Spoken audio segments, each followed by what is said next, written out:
Hello everyone. So today I am going to explain about the question. The question is that find all duplicates in the array. मतलब इस question में ना अपने को सारे duplicates निकालने। इसमें अपने को देखे रखा है कि एक अरे में जो एलिमेंट्स की फ्रीक्वेंसी होगी ना या तो वो एक बार आएगा या तो वो दो बार आएगा। तो अपने को सारे एलिमेंट रिटर्न करना है जो कि दो बार आए। ठीक है। तो इसको सोल्व करने का सबसे ब्रूट फोर्स अप्रोच क्या है? सबसे ब्रूट फोर्स तरीका ये है कि सिंपली क्या करो, सिंपली ये करो कि जितने भी ये जो एलिमेंट्स है, जितने भी अपने एलिमेंट्स है ना उन एलिमेंट्स को ट्रेवर्स करना चाहते हैं। ठीक है।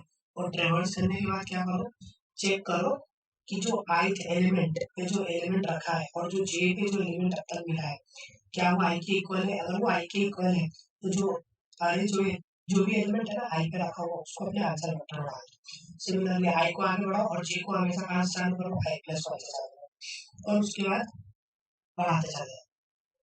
तो उस केस में क्या होगा, जितने भी एलिमेंट रहेंगे ना जिसकी फ्रीक्वेंसी दो बार आएगी वो सारे एलिमेंट अपने को मिल जाएंगे। तो अगर तुम चाहते हो कि इसका कोड में लिखो तो वो code, if you want that code then you can write it in comment section. और ये तो बहुत इजी है, कोई दिक्कत नहीं। In this video is mainly made to discuss the two approaches whose time complexity is one, whose time complexity is O of n and space complexity is O of n. And the second approach, the most optimum approach whose time complexity is O of n and space complexity is O of 1. So these two code solution I am going to tell you in this video. Rest two solution, just I will explain you the approaches. You can write the code by your own. So the time complexity of the first solution which I had discussed with you, its time complexity will be big of n square and space complexity will be also big of n square. As you can see here, this will be the time complexity and space complexity. Big of n square and space complexity it will be big of 1 as we are not using any extra space. Now let's move to the second approach. The second approach is the sorting approach. What we are going to do, we are simply going to sort this element and after that we are going to check element at ith index and I plus 1 index. Means I वाले को देखेंगे और I plus 1 वाले। अगर ये दोनों same है तो अपन क्या करेंगे, जो ith एलिमेंट है उसको अपने आंसर वेक्टर में डालते हैं और I को एक से आगे बढ़ाते हैं। और इस केस में इस बात का ध्यान रखना है कि जो I है वो less than n minus one तक चलना चाहिए। मतलब आई का पॉइंटर यहीं तक चलना चाहिए, इसके आगे नहीं चलना चाहिए। क्योंकि इसके आगे अगर तुम आई को ले जाओगे तो आई प्लस वन जो तुम्हारा रहेगा वो एन पे चले जाएगा और इस केस में ना अरे इंडेक्स आउट ऑफ बॉन्ड का एरर आ जाएगा। क्योंकि आई प्लस वन मतलब एन इंडेक्स तो होती ही है, क्योंकि अरे के इंडेक्सेस हमेशा जो स्टार्ट होते हैं वो zero to N minus one चलते हैं। और इस okay, so this is the second approach. अब चलते हैं अपन अपने थर्ड अप्रोच जिसका कोड मैं आप लोग को बताऊंगा। थर्ड अप्रोच ये है, इसकी टाइम कॉम्प्लेक्सिटी जो अपनी सेकंड वाली सॉल्यूशन सॉर्टिंग अप्रोच की होगी। जैसे कि हमको पता है कि सॉर्टिंग करने के लिए जो मिनिमम टाइम कॉम्प्लेक्सिटी लगती है वो big of n log n लगती है क्विक शॉर्ट का। तो इसमें टाइम कॉम्प्लेक्सिटी लगेगा big of n log n और स्पेस कॉम्प्लेक्सिटी लगेगी big of r, क्योंकि यहाँ पे अपन कोई सा एक्स्ट्रा स्पेस नहीं यूज कर रहे हैं। Okay, now let's move to the third approach. The third approach is that we are simply going to store the frequency of each and every element. अब तुम इस केस में तो ये भी बोल सकते हो कि इसमें फ्रीक्वेंसी अपन स्टोर करेंगे सारे एलिमेंट का। तो यहाँ पे कंडीशन अपने को देके रखा है, कांस्टेंट जो इस क्वेश्चन का दिया है तो ये दिया है कि जितने भी एलिमेंट रहेंगे इस वेक्टर के अंदर उसकी वैल्यू तो पहली बात की पॉजिटिव रहेगी और दूसरी बात ये है कि वो n से छोटी रहेगी। मतलब हमेशा इसकी जो वैल्यू रहेगी वो 1 से लेके n के बीच में रहेगी। तो अपन ऐसा देख सकते हैं कि इसमें जो अपना जो मैप की जो मैक्सिमम साइज जाएगी ना वो n ही जाएगी, क्योंकि इस कांस्टेंट के हिसाब से इस अगर ये कांस्टेंट नहीं भी रहता तो भी अपन n एलिमेंट को स्टोर कराएंगे मैप में। अगर मान लो कि सारे n एलिमेंट अगर यूनिक भी रहते, जस्ट इमेजिन, तो भी अपन कितना स्पेस यूज करते हैं, big of n। तो इसमें मैक्सिमम जो स्पेस यूज होगी वो big of n ही होगी, उससे ज्यादा नहीं। तो इसके सॉल्यूशन पे आ जाते हैं, मतलब इसका इंट्यूशन पे आ जाते हैं, इसका कोड आप लोग कैसे लिखेंगे। सिंपली अपन क्या करेंगे, जब अपन इसको ट्रेवर्स कर रहे हैं वेक्टर को, तो अपन क्या करेंगे, उसकी फ्रीक्वेंसी शो कर दिया है, जैसे 1। तो जब अपन 1 पे आए तो अभी 1 की फ्रीक्वेंसी क्या आएगी, 1 की। फिर वापिस अपने को 1, जिसकी फ्रीक्वेंसी क्या हो जाएगी, 2 हो जाएगी। फिर अपन 2 पे आए, 2 पे आए तो इसकी फ्रीक्वेंसी क्या आएगी, 1 आएगी। अब अपन क्या करेंगे, सिंपली ये जो मैप है, इस मैप को वापस ट्रेवर्स कर दिया। मैप जनरली क्या होता है, की वैल्यू पेयर को शो करता है, इसका की हमेशा यूनिक रहती है और इसकी वैल्यू कुछ भी हो सकता है, 0 1 2 3 4 कितनी हो सकती है। ओके, तो अपन वापस से जब इसको ट्रेवर्स करेंगे तो जिसकी भी वैल्यू 2 होगी, की को अपन आंसर वेक्टर में डाल दें, तो अपने आंसर वेक्टर में अभी वैल्यू क्या आएगी, 1। ओके, तो इस केस में अपन देख सकते हैं, इसकी जो इसकी टाइम और स्पेस कॉम्प्लेक्सिटी की बात करने के पहले अपन इसका कोड देख लेते हैं कि अपन इसका कोड कैसे लिखेंगे। ठीक है, so how we are going to write this code. तो इसका कोड लिखने के लिए सबसे पहले अपन एक आंसर वेक्टर बनाया, उसके बाद एक आर ऑर्डर बनाया। आर ऑर्डर मैप इसलिए बनाया क्योंकि आर ऑर्डर मैप शॉर्टेड नहीं रहता, बाकी जनरली जो मैप रहती है ना वो शॉर्टेड रहती है, तो शॉर्टेड रहेगी तो इसकी वजह से वापस से time complexity N log N हो जाती है। पर अपने को शॉर्टेड से कोई मतलब ही नहीं है, सिर्फ हम लोग को एलिमेंट्स की फ्रीक्वेंसी से मतलब है, तो इसलिए अपन ने ये एन ले लिया जिसकी साइज नम्स की साइज जो भी है। फिर उसके बाद हर एलिमेंट को ट्रेवर्स कर रहे हैं और मैप में स्टोर कर रहे हैं उसकी फ्रीक्वेंसी। मतलब क्या हो रहा है यहाँ पे ऐसा हो रहा है कि जैसे अपन ये टेस्ट केस में देख सकते हैं, इस वाले टेस्ट केस में जैसे अपनी आई की वैल्यू 0 है, तो नम्स एट 0 की वैल्यू क्या है, 1। तो एमपी एट 1 प्लस प्लस मतलब मैप की 1 1 क्या कर दो, प्लस प्लस मतलब इनिशियली इनकी वैल्यू 0 थी तो 1। सिमिलरली बाकी जब आई की वैल्यू 1 होगी तो 1 पे 1 इंडेक्स पे कौन सा एलिमेंट है, 1। तो 1 एमपी एट 1 प्लस प्लस होगा तो वापिस इसकी फ्रीक्वेंसी कितनी हो जाएगी, 2 हो जाएगी। सिमिलरली 2 आया तो 0 1 2, अब आई की वैल्यू क्या होगी, 2, तो एमपी एट 2 प्लस प्लस हो जाएगा। तो इस केस में क्या होगा, मैथ में एक और की इंसर्ट होगी 2 तो इसकी value 5। Okay, so in this way this part is going to work. It is generally storing the frequency of each element. उसके बाद अपन ने क्या करा, अपन ने उस मैप को ट्रेवर्स करा, जो भी अपनी इधर मैप थी ना, इधर मैप क्या बनी थी, अपनी मैप बनी थी 1 जिसकी वैल्यू 2 थी, और एक मैप में की वैल्यू थी 2 जिसकी वैल्यू 1 थी। अब ये क्या कर रहा है, ये इसको बोलते हैं फॉर ईच लूप, मतलब ये हर एक एलिमेंट पे ट्रेवर्स होता है। ठीक है, होगा मैप का सबसे पहला एलिमेंट पे लेके आएगा 1, मतलब 1 और 2 1 2 मतलब ऐसा की वैल्यू पेयर को लेके आते हैं। ये क्या करेगा, एक्स में जो फर्स्ट टाइम जब इटरेट होगी ना तो इसके अंदर वैल्यू क्या है, 1 कॉमन, इसमें 1 इसका की है और 2 इसकी वैल्यू। तो जब ये एक्स डॉट सेकंड करेंगे तो ये 2 फाइंड, तो 2 is equal to 2 condition true हो गई, तो एक्स डॉट फर्स्ट, अब एक्स के फर्स्ट में क्या रखा 1 तो 1 यहाँ पे पुश हो जाएगा। जब ये सेकंड टाइम में जब ये लूप चलेगी तो इसमें वैल्यू आएगी 2 1 मतलब की वैल्यू पेयर 2 1। ओके, तो की इसका 2 है और वैल्यू इसकी 1, तो एक्स डॉट सेकंड करा तो 1 is equal to condition false है, तो आंसर में क्या पुश होगा, आंसर डॉट पुश में एक्स डॉट फर्स्ट, तो इसका फर्स्ट क्या है 2, तो 2 इसमें पुश हो जाएगा। तो इसमें 2 पुश नहीं होगा, क्यों, क्योंकि ये कंडीशन मैच नहीं हुई थी, तो इसकी बॉडी में जाए, तो यहाँ पे सिर्फ अपना आंसर क्या आएगा, 1 आएगा। ओके, इस केस में, और जैसे कि अपन देख सकते हैं आंसर आएगा। ठीक, सो this is the second approach. और इसकी टाइम कॉम्प्लेक्सिटी और स्पेस कॉम्प्लेक्सिटी अपन ने पहले डिस्कस की है, मतलब बताती है इसकी टाइम कॉम्प्लेक्सिटी होगी big of n, वैसे तो इसकी time complexity big of 2n होगी, क्योंकि देखो एक बार अपन n टाइम्स यहाँ ट्रेवर्स कर रहे हैं और एक बार अपन n टाइम्स से n टाइम्स नहीं बोल सकते, मतलब मैप की साइज जितनी यूनिक एलिमेंट होंगे उतने टाइम्स यहाँ ट्रेवर्स कर रहे हैं। पर अगर वर्स्ट केस देखा जाए तो वर्स्ट केस में ये n माइनस 1 टाइम चलेगी, जिसमें एलिमेंट मान लो सिर्फ एक एलिमेंट है जो कि डबल आ रहा है, बाकी सब एलिमेंट यूनिक है, तो इस केस में जो अपन ट्रेवर्सल करेंगे वो n माइनस 1 टाइम्स करेंगे। ओके, तो n minus 1 is also equal to big of n होगी, तो इस केस में टाइम कॉम्प्लेक्सिटी होगी big of 2n, और स्पेस कॉम्प्लेक्सिटी क्योंकि अपन यहाँ पे एक्स्ट्रा स्पेस यूज कर रहे हैं तो इसकी मैक्सिमम साइज है कि big of n, तो टाइम कॉम्प्लेक्सिटी और स्पेस कॉम्प्लेक्सिटी दोनों को big of n चाहिए। ठीक है, अब अपन ऑप्टिमल तरीके पे आते हैं, इसमें time complexity big of n रहेगी और space complexity big of r रहेगी। तो इसमें अपन क्या करने वाले हैं, इस वाले अप्रोच में सिंपली क्या करेंगे, जबकि अपन इस एलिमेंट को ट्रेवर्स कर रहे हैं तो जैसे देखो इसमें अपने को एक चीज क्या दिख रहा है कि जितने भी एलिमेंट रहेंगे ना वो 1 से लेके n के बीच में रहेगी, तो अपन क्या करेंगे, visited array type concept use करेंगे। जैसे कि अपन ने ग्राफ में पढ़ा है कि जैसे जब भी अपन किसी नोड को ट्रेवर्स करते हैं तो अपन क्या करते थे, उसको विजिटेड मार्क करते थे, ठीक है। तो उस केस में क्या करते हैं, जैसे मान लो तुमने नोड 1 को ट्रेवर्स करा, तो तुम क्या करोगे, 1 वाले इंडेक्स पे जाओगे और इसको विजिटेड मार्क करो। फिर तुमने मान लो नोड 2 को ट्रेवर्स करा, ट्री की बात करो, तुमने मान लो नोड 2 को ट्रेवर्स करा, मान लो साइकिल फाइंड करा, ठीक है, 2 को ट्रेवर्स करा, तो अपन क्या करेंगे, 2 वाले इंडेक्स पे जाएंगे और उसको मार्क कर देंगे विजिटेड, ठीक है।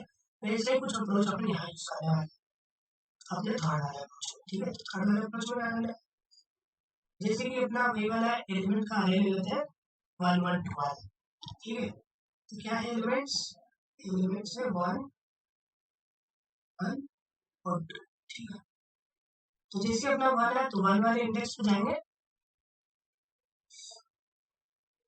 इस केस में क्या करेंगे कि जो अपना नम्स है इसको अपन यूज करेंगे विजिटेड अरे, ऐसा विजिटेड अरे इसको बनाएंगे। तो अब इस केस में तुम बोलोगे कि इसको तुम विजिटेड अरे भी बना रहे हो और इसको तुम नम्स भी यूज कर रहे हो, तो जो तुम्हारे एलिमेंट्स रहेंगे अगर कभी वो हट गए तो उसके लिए अपन क्या करेंगे, सिंपली अपन ये करने वाले हैं कि जिस भी इंडेक्स पे अपन है उस इंडेक्स का एलिमेंट को उठाएंगे और उस इंडेक्स पे जाएंगे और उसको माइनस, उसको मल्टीप्लाई बाय -1 कर देंगे। तो जैसे आपके एकदम कौन से इंडेक्स पे, 0 इंडेक्स पे, तो अपन 1 वाले इंडेक्स मतलब 0 इंडेक्स को कौन सा एलिमेंट रखा है 1, तो अपन 1 वाले इंडेक्स पे जाएंगे और उस एलिमेंट को -1 से मल्टीप्लाई करेंगे। सिमिलरली फिर अपना आई बड़ा आई यहाँ पे आ गया, तो अपन वापिस से इसकी हर बार एब्सोल्यूट देखेंगे, नेगेटिव वैल्यू नहीं, we will be always taking its absolute.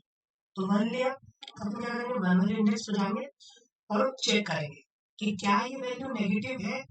अगर ये वैल्यू नेगेटिव है इसका मतलब ये ऑलरेडी ट्रेवर्स हो चुका है, मतलब ये ऑलरेडी पीछे आ चुका है, ठीक है। तो अपन क्या करेंगे, इस 1 को आंसर वेक्टर में डाल देंगे और उसके बाद वापिस क्या करेंगे, वापिस से इस एलिमेंट को -1 से मल्टीप्लाई कर, तो माइनस माइनस प्लस हो, ठीक है। सिमिलरली फिर अपना आई आगे बढ़ेगा, अब 2 आ गया, तो वापिस अपन क्या करेंगे, वापिस से अपन 2 वाले इंडेक्स पे जाएंगे, 2 वाले इंडेक्स पे जाके इसकी वैल्यू को, इसकी जो वैल्यू है उसको माइनस से मल्टीप्लाई करेंगे। एक्चुअली में आपने यहाँ पे 2 वाले पे नहीं जाएंगे, एक कम पे जाएंगे, क्यों मैं बताता हूँ क्यों, क्योंकि इसके इसमें अपने को देख रहा है कॉन्स्टेंट कि एलिमेंट की वैल्यू n भी हो सकती है। जैसे इस केस में साइज क्या है 3, 1 2 3, ठीक है। यहाँ पे 3 साइज है तो यहाँ पे एलिमेंट की वैल्यू 3 भी हो सकती है। तो उस केस में क्या होगा कि 3 क्योंकि तो अपना इंडेक्स ही नहीं है, अपन क्या करेंगे 3 -1, हर बार अपन क्या करेंगे जो भी एलिमेंट है उसको एक कम करके फिर अपन उस एलिमेंट के पास जाएंगे और उसको -1 से मल्टीप्लाई करेंगे, ठीक है। तो अब एक बार और मैं थोड़ा अच्छे से समझा देता हूँ, थोड़ा हौच-पौच हो गया। तो देखो ऐसी चीज है, बात कुछ ऐसी है, जैसे मान लो अपने ये 1 1 और 2, ठीक है। तब क्या करेंगे, सिंपली अभी अपना आई लुक मान लो आई चल रहा है, ठीक है। तो आई अपना यहाँ पे है, ठीक है। तो आई मतलब 0 इंडेक्स पर कौन सा एलिमेंट रखा है 1, तो आप क्या करेंगे एब्सोल्यूट वैल्यू इस एलिमेंट का लेंगे, absolute value of this terms of I लेंगे, टर्म्स ऑफ आई का एब्सोल्यूट वैल्यू लेंगे और इसको -1 करें, ठीक है। और ये जो भी इंडेक्स देगा इस इंडेक्स पर करते हैं, तो अभी क्या देना है absolute value of nums of I, nums of 0 की वैल्यू क्या है 1, एब्सोल्यूट वैल्यू 1 क्या है 1 माइनस 1 क्या होगा 0, तो अपन 0 के इंडेक्स पे जाएंगे और इसको इस पर्टिकुलर एलिमेंट को -1 से मल्टीप्लाई करेंगे, तो माइनस हो जाएगा। फिर अपना आई आगे बढ़ा, ठीक है। वापिस से एलिमेंट क्या है 1 वाले इंडेक्स पर है, absolute value of nums of I, तो 0 पे जब अपन जाएंगे तो पहले चेक करें क्या ये एलिमेंट नेगेटिव है। अगर ये एलिमेंट नेगेटिव है इसका मतलब ये ऑलरेडी ट्रेवर्स हो चुका है, तो अपन क्या करेंगे इसको अपने आंसर वेक्टर में डाल देंगे, ठीक है। तो ये ऑलरेडी ट्रावर्स हो चुका है, तो इसको अपने आंसर वेक्टर में डाल दो, ठीक है। तो 1 will be get stored in my answer vector, okay. तो इसके बाद वापस क्या करेंगे, वापस से आई आगे बढ़ेगा, आई आगे बढ़ा तो आई 2, तो अपन क्या करेंगे 2 आई, तो वापस से एब्सोल्यूट वैल्यू हम सो पाएगा ऐड 2, 2 माइनस 1 करा तो 1,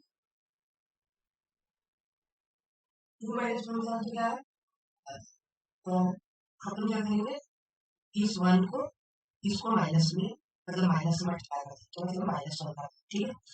तो ऐसे इसमें अपन देख सकते हैं कि जो अपनी रिपीटेड एलिमेंट है वो अपना 1 आ चुका है, ठीक है। अब चलो इसको तुम बोल सकते हो कि अगर मान लो ये अप्रोच बाकी एलिमेंट पे काम नहीं कर, तो चलो एक रैंडम ही कर लेते हैं,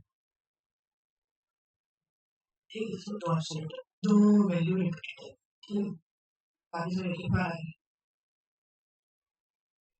ठीक है। तो मान लो जैसे एलिमेंट है 2 3 2, इंडेक्स देख लेते हैं 0 3, तो 0 1 3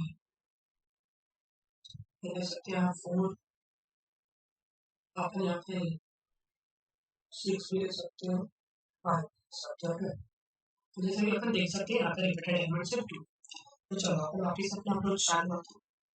सबसे पहले अपन 0 से इंडेक्स का एब्सोल्यूट वैल्यू 2 निकालते हैं, 2 में से 1 माइनस करा तो क्या 1 आए, तो अपन 1 वाले इंडेक्स में उसको माइनस से मल्टीप्लाई, ठीक है। फिर अपन 1 वाले इंडेक्स में तो एब्सोल्यूट वैल्यू -3 निकालना तो 3 है, 3 में से 1 माइनस करा तो कितना है 2, 2 वाले इंडेक्स में उसको माइनस से मल्टीप्लाई, ठीक है।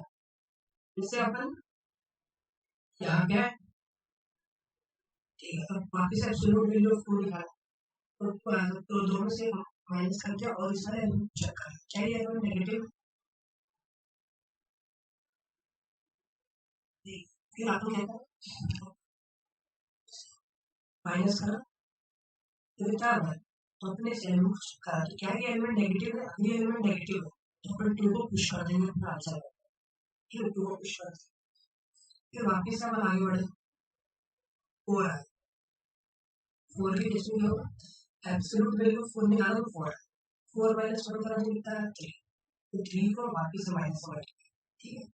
और इस केस में ये प्लस है मल्टीप्लाई, फिर वापस अपन यहाँ पे 6 आया, उस एब्सोल्यूट वैल्यू 6 है, तो 6 माइनस 1 करो कितना है 5, तो इंडेक्स हो गया और इसे फिर अपन यहाँ पे इंडेक्स 5 पे एलिमेंट देखा एब्सोल्यूट वैल्यू 5 है, 5 माइनस 1 करो कितना 4 का इंडेक्स होगा उसको माइनस 1, इस केस में अपन देख सकते हैं कि रिपीटेड वैल्यू वैल्यू 2 है और आंसर भी 2 है। चलो हम इसको करते हैं, जैसे कि चेक करा एक आंसर वेक्टर तो रहेगा ही रहेगा, ठीक है, तो उसको रह देते हैं अपन। अब अपना ये जो ऑर्डर मैप का जो वो था ना स्पेस कॉम्प्लेक्सिटी वो है यार, ये क्या करेंगे इस एलिमेंट पे पर टर्म्स करेंगे, ठीक है। इस तरह से terms dot size and I plus plus, but we are simply going to check if absolute value of terms of I minus 1, if element at this index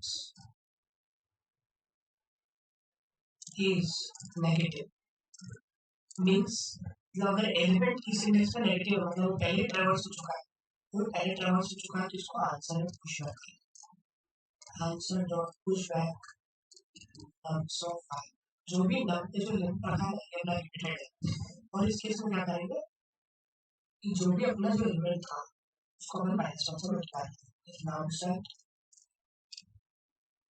नाम से this index terms of this index into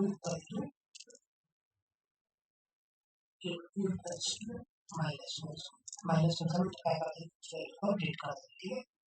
और उसके बाद we are simply going to return answer, जो आपने इसमें चला देख लेते हैं, देख सकते हो इस केस में अपन एक ही यूज करा, तो इसमें कुछ इशू आ रही है. Let me resolve that issue. Okay, ये ऐसा नहीं आ रहा. एब्सोल्यूट वैल्यू ऑफ नम्स का लेना है, तो उसमें से मेरे को आई को माइनस करना है. ठीक है. हाँ, नम्स ऑफ आई का एब्सोल्यूट ही लेना, नम्स का एब्सोल्यूट है. ठीक है.